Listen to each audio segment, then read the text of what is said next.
তাহলে বাংলাদেশে বিশ্বকাপ থাকলে কি হতো মাহফুজ এবার? বাংলাদেশে বিশ্বকাপে থাকলে কি হতো? আপনি কেন এখন খোঁচাটা দিচ্ছেন?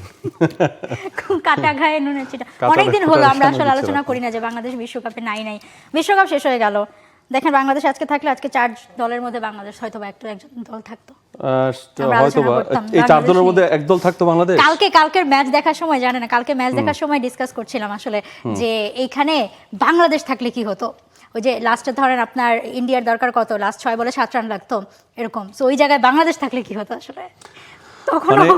এটা আমাদের দর্শক যারা আছে তাদের কাছে ক্ষমা চেয়ে নিচ্ছি। মানে সত্যি কথা আপনাকে বলতে পারতে হবে এবং সত্যি কথা আপনাকে হজম করারও শক্তি থাকতে হবে। বাংলাদেশ প্রথমত হচ্ছে এখানে থাকলে ক্রিকেটের উপরে ইনজাস্টিস হইতো সিরিয়াসলি।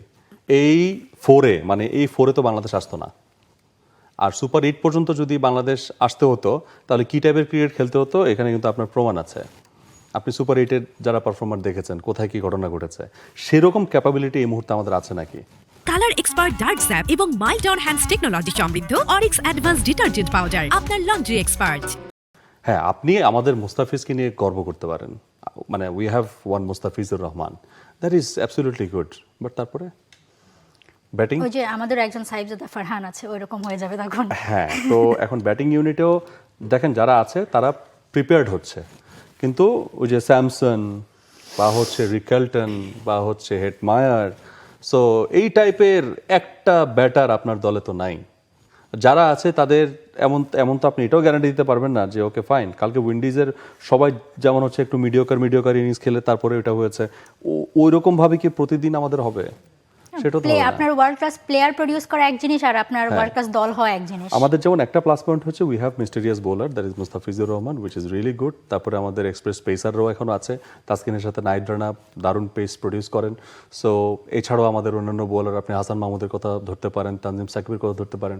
আমাদের spin attack which is good, we have Rishad. আপনি বাংলাদেশের বোলিং অ্যাটাক নিয়ে বলতে পারবেন, হ্যাঁ বলতে পারবেন যে কোনো দিনে হ্যাঁ একটা ম্যাচ জেতানোর মতো চেষ্টা তারা করতে পারবে, বাট ওই যে ব্যাটিং এর জায়গা থেকে এই যে ওয়েস্ট ইন্ডিজের বোলিং অ্যাটাকটা বাদ দিয়ে ওদের দলে বাংলাদেশের বোলিং অ্যাটাকটা দিয়ে দেন আর ওয়েস্ট ইন্ডিজের ব্যাটিং অ্যাটাকটা থাকুক, ভালো একটা কম্বিনেশন। উইন্ডিজ যে কোনো ম্যাচ জিতবে। উইন্ডিজ কেন, ওটা নাম হয়ে যাবে তখন বাংলাদেশ, বলেন যে বাংলাদেশ যে কোনো ম্যাচ। বাংলাদেশ নাবিদুল হাসান তিনি বলছেন বাংলাদেশ ক্রিকেট টিম অস্ট্রেলিয়া কি টেস্ট খেলতে যাবে নাকি শুধু অস্ট্রেলিয়া ঘুরতে যাবে? আমি 100% শিওর বাংলাদেশ এক ইনিংসে 200 রানও করতে পারবে না। উনি তো দি এন্ড করে দিচ্ছেন এখনই যাওয়ার আগে। এটা আমরা এই ইমোশনটা বুঝতে পারি। দর্শকদের আসলে একটা জায়গা হচ্ছে বাংলাদেশ ক্রিকেটকে নিয়ে তো প্রত্যাশা আমরা সবসময় বেশিই করেছি। সো আমরা আসলে সব সময় শুরু থেকে এই পর্যন্ত প্রত্যাশা করে গেছি। দর্শকদের কাজ এটা, দর্শকরা অবশ্যই প্রত্যাশা করবেন। তবে এই প্রত্যাশার চাপটাকে পূরণ করার কাজ কিন্তু বাংলাদেশ ক্রিকেট বোর্ডের।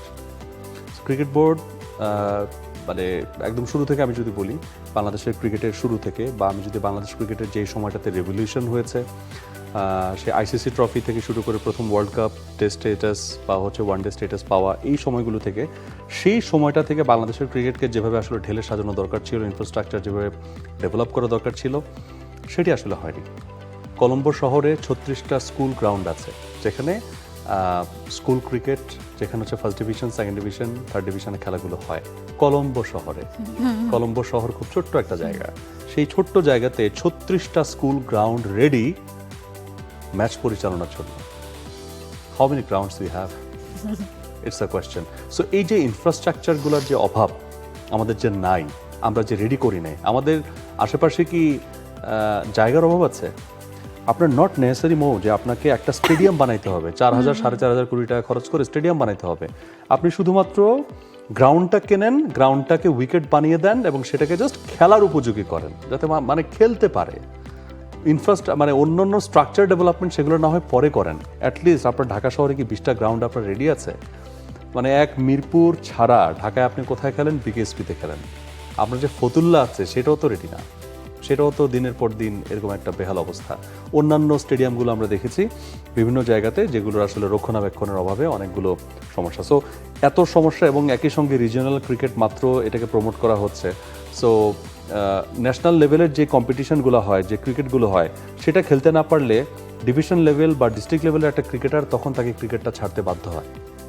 কেন? তার তো পেট চলে না, তার ক্রিকেট না থাকলে তার তো ইনকাম নাই। সে কি দিয়ে কি করবে, তখন সে এখানে কাজ করে সেখানে কাজ করে, সে প্রপার তো চাকরিতেও ঢুকতে পারে না, কারণ তার তো আবার খেলা চালাতে হবে। সো এই ছুটা কাজ করে আবার ক্রিকেটের স্বপ্ন দেখা, এটা হয় না। না ডিস্ট্রিক্ট, না ডিভিশন, না কোনো রিজনাল ক্রিকেট আমাদের ছিল, না আমাদের ছেলে যারা ট্যালেন্টেড ছেলে আছে তাদের কোনো যত্ন হয়েছে, না আমাদের পাইপলাইন রেডি হয়েছে। সো ওই 2006-07 পরে যে এইচপির যেই বাঞ্চটা হয়েছে, সেই বাঞ্চ থেকে যারা এসছে সেই হাইপে বাংলাদেশের ক্রিকেট এই গত 15 বছর চলেছে। এর বাইরে আপনার প্রিপারেশন কি, আপনি আমাকে বলেন। বা এই আপনি ন্যাশনাল লেভেলে একজন খেলোয়াড় ধরেন এনসিএল এ সে চান্স পেল না, একটা দল পেল না, সে বা হচ্ছে প্রিমিয়ার লিগে সে দল পেল না, তাহলে তার কি, তার ফিউচার শেষ। বাংলাদেশ এখন এটাই হচ্ছে। আমি প্রিমিয়ার লিগে দল পাইনি, কিন্তু আমি ডিভিশনে আমার প্রিমিয়ার লিগ থাকতে হবে। আমার এনসিএল আমি পাইনি, কিন্তু আমার ডিভিশনাল এনসিএল থাকতে হবে।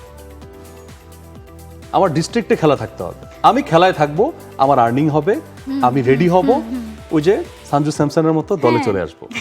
ওইটা তো নাই আমাদের। ভারতে আপনার দেখেন মানে যে শুধুমাত্র জাতীয় দল, আইপিএল এগুলো মানে রঞ্জি ট্রফি বলেন, মুস্তাক আলী ট্রফি বলেন, কত কত লিগ তাদের আছে। এবং আপনি জাস্ট নট অনলি দ্যাট, আপনি এই যে কেরালা লিগ, এই লিগ, সেই লিগ, আপনি যদি সেগুলোও দেখেন মানে বিপিএল থেকে মানে হ্যাঁ, আর মানে অন্যরকম লেভেলের। আপনি খেলতে পারছেন না ন্যাশনালে, নো ইস্যুস। আপনি স্টেট লেভেলে যে ধরনের কম্পিটিশনস গুলো হয় এবং সেগুলোর ব্রডকাস্টিং আছে, আপনি এমন না যে সেখানে খেললে আপনার কোনো কদর হবে না, সেগুলো ব্রডকাস্টিং আছে, এগুলো থাকতে হবে। তো ওই জিনিসটা নাই। নাহিদুল হাসান, আপনি যে প্রশ্নটা করেছেন বা যেভাবে আপনি লিখেছেন, we do respect the way you have written. কারণ হচ্ছে আপনার যে ক্ষোভটা সেটা আসলে পারফরমেন্সের কারণে, বাট এই পারফরমেন্সের যে ঘাটতির কারণে আপনি এভাবে লিখেছেন, সেই পারফরমেন্সের যে দোষটা, এটা প্লেয়ারদেরকে কোনোভাবেই দেই না। কারণ তারা যতটুকু ফ্যাসিলিটিস পেয়েছেন এতটুকুর ভিতরেই তারা আজকের এই প্লেয়ার। এর বাইরে যদি ফ্যাসিলিটিস থাকতো তাহলে তারা আপনি পাইপলাইন আরও অনেককেই পেতেন।